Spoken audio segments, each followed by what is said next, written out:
Привет, друзья! Мы находимся в офисе ХукаДжона, где-то под Лос-Анджелесом. Привет, ХукаДжон! Привет! Привет, друзья! Very good Russian! Very good? Yeah. Oh, yeah, I speak perfect Russian. Yeah, but we'll speak in English, okay? Okay, better. So, what are we smoking? Okay, so today Anthony came by my place, or do you go by ДжонКальяно? Anthony is good. Anthony is good. Okay, so he decided to visit us here at HookahJohn in California, and we decided to make each other different product. So Anthony said he likes Nakla Earl Grey, he likes tea flavors. Yeah. So I chose this one for him. This is the Carnival Nights by Hayes, and it is a mix of cardamom and mint, and it's my favorite Hayes flavor. It's very nice. So how do you like that? I like it because, yeah, I like tea flavors, not so fruity flavors. And I also like cucumber burrito, you mentioned. That's a good one by then. Yeah, it's a good flavor, yeah. And also, it didn't come out yet, but I want you to try this white chai by Starbucks. This one, it's still not released. It should be released any day, I hope. Yeah, I saw the pictures and I'm looking forward to try it because Starbucks has some good tea flavors like lemon tea. Lemon tea is very good in my opinion. It's almost like Nakla Earl Grey, but not that strong. Speaking of tea, do you like any of the Tangiers tea flavors? I'm sorry, but no. Yeah, me neither. They have peach iced tea, they have a red tea. I don't like tea flavors anyways. The Nakla Earl Grey is pretty good. And this one, the Hayes one, the Carnival Nights is pretty good too. I like but it's not much the tea, but tea. Spicy, yeah, it's cool. Cardamom, some people put cardamom in their tea. Yeah, yeah. But those are new to try. And our friend here, we made another new product that's coming out soon. It's the Alfactor Premium line. What do they call it exactly? It's a special edition Alfactor. So we're trying this. This is the Tangerine Twist. So that's going to come out soon too. So we want to show you some good products. Yeah, people I think will be fascinated by it because Alfactor is the most popular tobacco in Russia and new products are always cool. But it wasn't Alfactor around wasn't popular in Russia. But Alfactor Blueberry is very popular, new flavor. Right.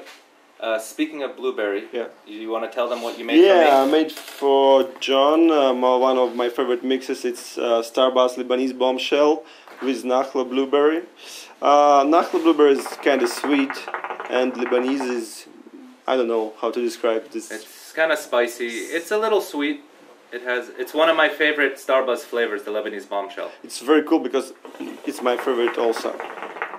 Well, I think they mix pretty good. It's not that common to mix such flavors, but I like it. Yeah, I wouldn't think of. I usually don't mix brands. I will mix Starbucks together or Alfactor together, but not two different brands. Yeah, you know, I saw this that people here in America don't mix different brands, but in Russia we also mix Tangiers with Alfactor, Tangiers with Starbucks. And it's very different. Sometimes it's cool. One of my friends, it's Kirill, you know, Hookah Boss Kirill. Yeah, Hookah Boss. He puts Starbucks in the bowl, but very dry. He dries it, you know. Puts it in a bowl, and then he takes the juice from Tangiers from the bottom. Yes. He takes the juice and puts it in Starbucks. He puts it in the base. In the bowl. Oh yeah, okay. He dries Starbucks, puts it first, and then it's Tangiers juice. Oh, I see. Yeah, it's kind of cool. Huh. I would do the opposite. I would take the Starbucks juice and put it on the dry Tangiers. But I never did it, so I don't know. Yeah, people in Russia mix everything, you know. But this is a good flavor. It's a good mix. I would not have thought about it, but thanks for that. I also very like Blueberry Nakla with double apple. Actually, double apple is my all-time favorite from Nakla. Yeah. And I mix it with everything, yeah. That's good. It gives it a stronger taste. Maybe. Yeah. That's good. And today we're using, just in case you don't know about it in Russia, we're using the titanium coconut coals. This is my brand, and it's hopefully we'll see it in Russia soon. It's pretty good. Yeah. The coals are good. It's going good. And what else would you like to talk about? Any questions you have for the U.S.? Yeah, you've been a retailer like a long time, and you're a professional retailer. What what America smokes? What do people here smoke most of the time? That's a good question. I have a lot of experience in the market here, Yeah. but there is not one market.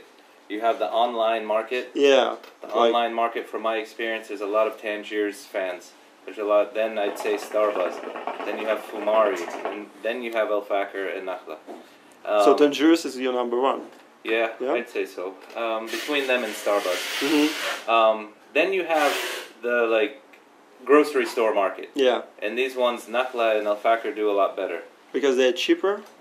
Probably because they're cheaper. Probably the customer is different. Older, maybe Middle Eastern. It's more traditional stuff. Then you have smoke shops. You know, maybe younger kids that are not online. Uh-huh. And you'll see a lot of Starbuzz there and other brands that try to imitate Starbuzz. Like, I don't want to name them, but you guys know what they are. And then you also have the hookah lounge customer. Here in California, most hookah lounges are strictly Starbuzz. So it's so many different markets, and then different perceptions. The guy that just goes to the lounge thinks one way. The guy like me who smokes at home thinks a different way. So yeah, I'm a home smoker. I smoke Tangiers maybe 50% of the time, but I like Starbuzz, I like Nakhla, I like Al-Fakr. I just have different flavors from each one that I like. Yeah, but they're all very different in nicotine, and some stronger, some not. And in Russia, people, when they smoke a lot, you know, they start from light tobaccos like Al-Fakr, Starbuzz, but then it's not enough for them, so they go for Nakhla, then they go for Tangiers. Right. You know, it's stronger, stronger, stronger. Right. So it just depends on the individual smoker. I would say in the U.S., #1 overall sales, just from my perception, because I know the companies very well, I'd say Starbuzz probably is the biggest seller, then Al-Fakr, then Nakhla. Tangiers is very big online, but Tangiers is still like a small company. Yeah, it's in Russia. It almost has a colorful. You know, it's not for everybody. Yeah. Very, very specific. Right, but they're growing tremendously, and another one that's growing tremendously is Fumari. Yeah. Yeah. Fumari is good. I like Fumari, and actually, I like this new Al-Fakr. It just like Fumari for me. Yeah. Big clouds, light tobacco, good flavor. Yeah, maybe I'll give you some to take with you. Okay, to try from the new line. I don't know what the plans are to get it to Russia, the Al-Fakr I think line. it will be available because Al-Fakr is the most popular in Russia tobacco. But usually it always becomes available in the United States before the rest of the world. I think it will start here and then it will become available in Russia. Yeah. Any other question for U.S. market or perceptions? Well, about the hookahs you use, I saw in recent videos you smoke Starbuzz hookah. You like it? Yeah, I definitely like Starbuzz hookah. It's very clean and sleek. And comparing to Egyptian hookahs, is it different? The truth is, almost all hookahs, they're going to smoke the same. Yeah. If you know how to pack it and treat it right, it's going to smoke the same. But the reason I like Starbuzz, they came out this year with an American-made hookah, and I just like the cleanliness of it. Yeah. It's just so smooth, and there's no imperfections. I like the design, yeah, it's very simple, clean, yeah. Now, my favorite Egyptian is going to be the Khalil Ma'moon ones, just because it's a traditional one. Yeah. And then there's a lot of other traditional Egyptian hookahs that are good. You should check out Shika hookahs. Shika hookahs? Yeah. We never heard about them in Russia. I'll show you some later. And then, or I can get, hey Charlie, can you grab me the Shika hookah that we have open, that we use? And I'll show you that one, because it's good to know, because it's an up-and-coming brand. Starbuzz has their own Egyptian hookahs. A lot of these hookahs are made in the same, their parts are made in a few factories, and then other companies put them together with their designs. Yeah. And then there's Syrian hookahs that are almost no longer. So what do you think of this? Yeah, it looks nice, but you can, it's not one piece, you can... you can't unscrew this, no. No? No, it's traditional Egyptian hookah. Very heavy. Very massive, yeah. Check that out. They have the copper down Yeah, a it's lot of very people massive. like. It's very heavy. Very cool. So it's Shika, yeah, Shika hookah. Yeah, so we can get those in here. This is a HookahJohn Bohemian base. Oh. Are you familiar with this? Yeah? This is It's been out for a while. It's made in the Czech Republic, so I like it. It's a little bit extra. You don't need it to make a better hookah session. It's just a better quality product. Yeah. But the ones we're using, these Egyptian ones, they're fine. They work. So there's that. More important than the hookah itself, I think, are some of the accessories. Yeah. Like we have the Narbish hoses that I like to use that you can wash all the way through. It's plastic all the way through, and it's a big handle. You know, I'm sorry I gave you this one. No, okay. Just for cleanliness purpose, but that's too small of a hose for it. Yeah, Narbish are very good, and in Russia we don't have them. And my my hookah boss that works in my hookah lounges asked me to brought him a couple of Narbish hoses. Sure. Yeah, because they're good. Yeah. And then in the bowl that I prepared for you, I'm using the Harmony bowl, which I know it's very popular in Russia right now. Yeah. So there's a lot of them going out there. I like these because they're handmade out of American clay, and it retains the heat better. Yeah, your bowls are very popular in Russia, but they're hard to get. They're hard to get here. We only make maybe 400 a week. 400 a week. And the demand is so big, not just in the U.S., but in the world. In Russia, they're always asking me for more. Where do you sell, except the United States? You told me about Brazil. Brazil carries a lot of these. Brazil likes the smaller ones. They like the Alien or the 80 feet bowl. The 80 feet bowl is just a smaller version of the Harmony. And the Alien, you have one, it's a different shaped bowl, but it's made to save your tobacco. Some of the... Yeah, I personally smoke at home on Alien Mini, yeah. Yeah, you'll use all the tobacco that you put in the bowl, so you don't have much waste. You know, there are like jokes about Eric from Tangiers in Russia that he uses big bowls and puts so many tobacco and packs it a lot inside so that people use more of his tobacco, you know. That's not a joke. He really does that. If you go to his lounge, he does it. Those bowls hold close to 100 grams. Yeah. You'll see. You're going down there tonight. Yeah, I went there already last time I was here, and you know, it's like you can smoke 10-15 grams in Alien Mini. You can smoke like 100 grams in his bowl. Yeah, it's almost the same. It is. So it's just different. He prefers that. But he smokes his bowl like for a lot of hours. Right. Yeah. I am not going to say that he does that so you buy more tobacco. Yeah, no, that's why I said it's a joke, of course. But it could be. Someone said it about me. They said I made my Aliens. Now they vary. They're a little bigger. They said so you buy more tobacco from me. Yeah. No, it's not the point. Get the 80 feet bowl. That's the smallest one. But the Aliens are still very small. Yeah. And you like the Cloud, don't you? Or it's not very popular here? I like it, but I don't use it as much anymore. It was very convenient for me to use. I just don't know why. It's a tradition. It's a more ritualistic to use the foil and poke holes. It's a good product. We have this one product now. Maybe you'll see it in Russia. It's called the Flavor Saver. So we didn't use this for the video. But you put this, I can show you. You put it on the foil? On the foil directly. Yeah.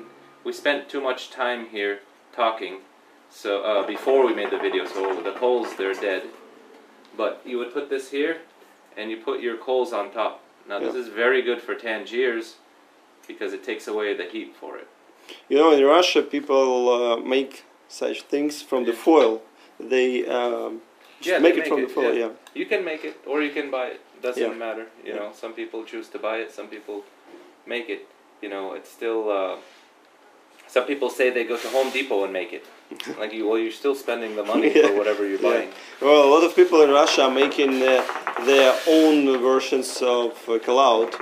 They go, I don't know, to places where people work with metals and order Cloud. It's kind of strange because it costs almost the same. Still costs you the money, I don't know why they do it. They, some people want to say, hey, I made it.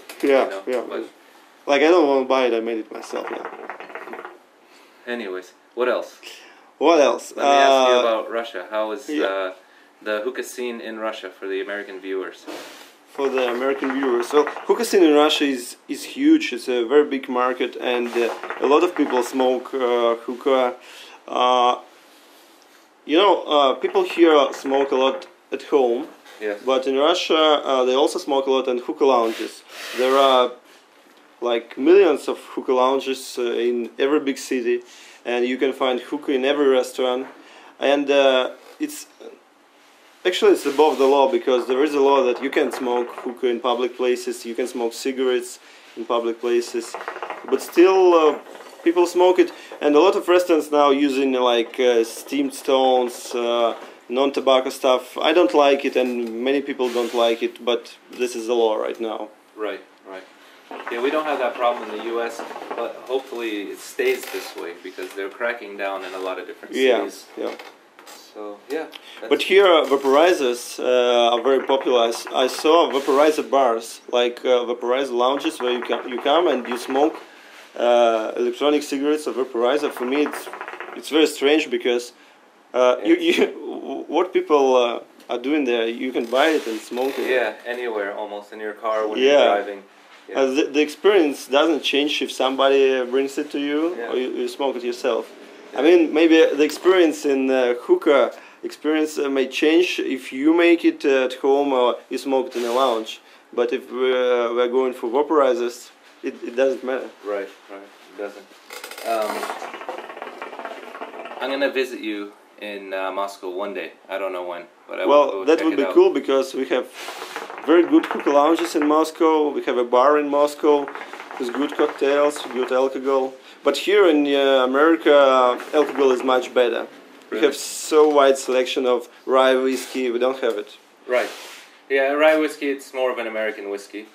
And it's You have so many bitters. We have only Angostura bitter. If somebody from hookah lovers know something about bitters, we have only one, and here it's huge selection. Okay, good. Yeah, I hopefully I'll get out there and check it out.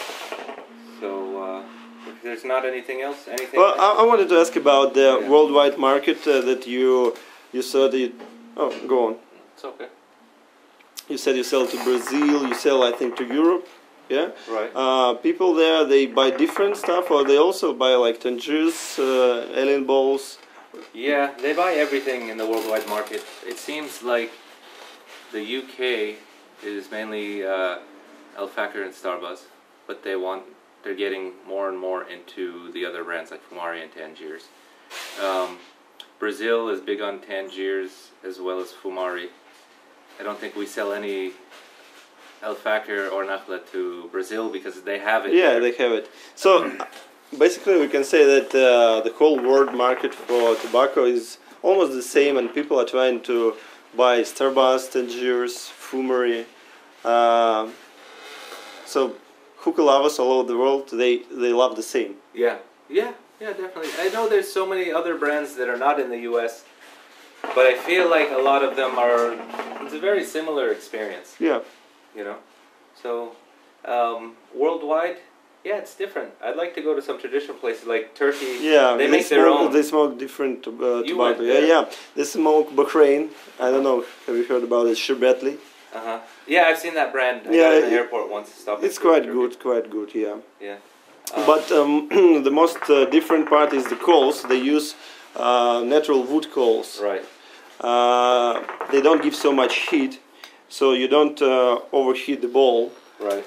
I like their coals, but for some reason you can find them in Russia and America. I don't know why. Yeah, they're very inconsistent. Yeah, it's complicated to work with them. Yeah. Yeah. But yeah, I'd like to travel and do some other countries. There's some countries that are just different. I don't know if I'll ever do it, but India makes their own. India is very different also, because they like everything like spicy, like pan ras, like pan masala, and these flavors. They have a lot of them. Iran, I think, makes their own. Black tobacco. Maybe you heard about tombak. Yeah. Iran is tombak is very popular in Iran.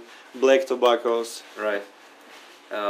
When I go to Lebanon in the Middle East, they have the same things we have here, except for they don't have Starbuzz or Fumari or Tangiers, but they'll have Alfakar and Nakhla. You know, actually, Mazaya is a good one also, yeah. But last time I was in Dubai, I saw Starbuzz, selling Starbuzz, yeah. And it's funny, but some Starbuzz that are coming to Russia, it has stickers in Arabian language. Mm-hmm. So I guess it came from Middle East, maybe from Dubai. Right. So it's American tobacco coming from Middle East to Russia. Yeah, I don't know how they work that, but they do have operations in the Middle East to distribute over the different countries there. Yeah. Yeah. So we are not that different, you know. People smoke all the same. You guys have more creativity in the way you prepare. Yeah, because in Russia it's okay to see like hookah on coconut instead of the ceramic bowl, or like you put vegetables inside your base. It's okay in Russia, Yeah, and I see them sometimes put Tabasco. Tabasco, yeah, it's popular in our branch of hookah places. Some people do it. It's very spicy and it's hot if you put too much of it, but like 3-4 drops directly into the tobacco in the bowl. It's cool. Yeah. You know, Tangiers has bacon flour. If you use, you put some 3 drops of Tabasco in the bowl with the bacon, it's gonna be funny, like you barbecue, smoking a barbecue, you know. You put cooked bacon into the water? Uh, you do it? We did it a couple of times. It's not cool because it's oily and it looks ugly. Yeah. and it doesn't add anything to the flavor. Actually, honestly, whatever you put in the bowl, it doesn't change the flavor so much. In the base, you mean? I mean, in the base, yeah. It's more like for decoration, for the fun stuff. It doesn't make that big difference. All right. Usually, I just put some ice. It's enough. All right. Okay. Well, this video is going to go too long. I don't want to lose their interest. Okay. Thanks for coming out and visiting. Thank you. Okay, so we'll see you soon. See you Hopefully, soon. See you we'll again. do the same in your town. Yeah. In Moscow. Yeah, it would be very cool, I think. All right. You're gonna like it. Yeah. До свидания. Yeah, that's All right. good Russian. Yeah. All right. See you soon.